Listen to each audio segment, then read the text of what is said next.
The leader of the Libyan National Transitional Council, Mustafa Abdul, says Colonel Gaddafi still poses a threat to Libya and the world and has called for continued support from NATO and the West.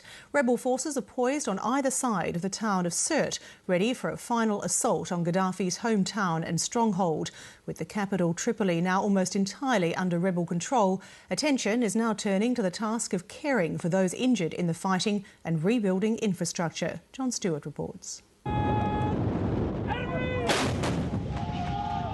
Following the failure to find Colonel Gaddafi or his sons in Tripoli, there's now widespread speculation that they're holed up in Sirte. But rebel forces are relentlessly closing in on Colonel Gaddafi's hometown from both directions. After pushing out from the oil port of Ras Lanouf, rebels now say they control the town of Bin Jawad, just 100 kilometres east of Sirte. We have reached Bin Jawad now. So we have moved almost 25 kilometers ahead, and Bin Jawad is now under our control. We don't want to harm the civilians, but we expect the Gaddafi forces maybe to make extensive fire on the area.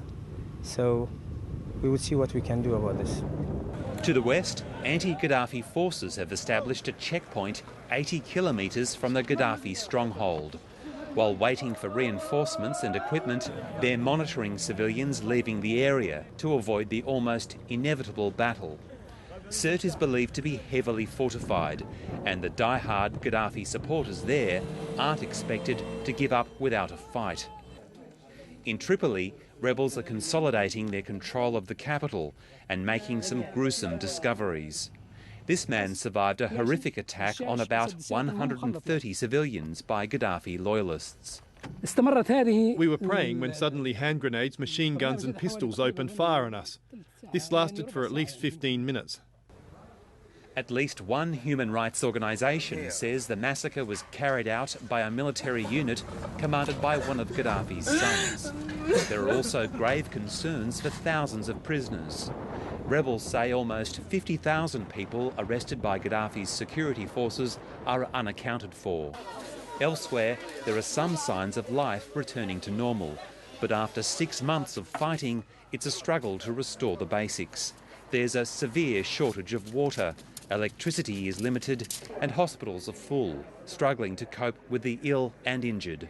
Some aid has arrived on this ship sent by the Red Cross. We brought some hygiene parcels, some drugs for war-wounded people, about 10 tons, and we brought some diapers for babies, and we have transported also water for UNICEF. But much more is needed, and it's going to require international help. The assistance won't be reciprocated in the case of Lockerbie bomber Abdel Basset al-Megrahi. After tracking him down in Tripoli, CNN is reporting that he is in a coma and appears to be at death's door.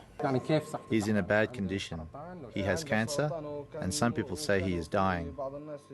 In the United States, families of victims of the bombing are keen for Megrahi to be handed over, believing he escaped true justice after only serving 10 years in a Scottish jail. But according to the National Transitional Council, that's not going to happen. John Stewart, Lateline.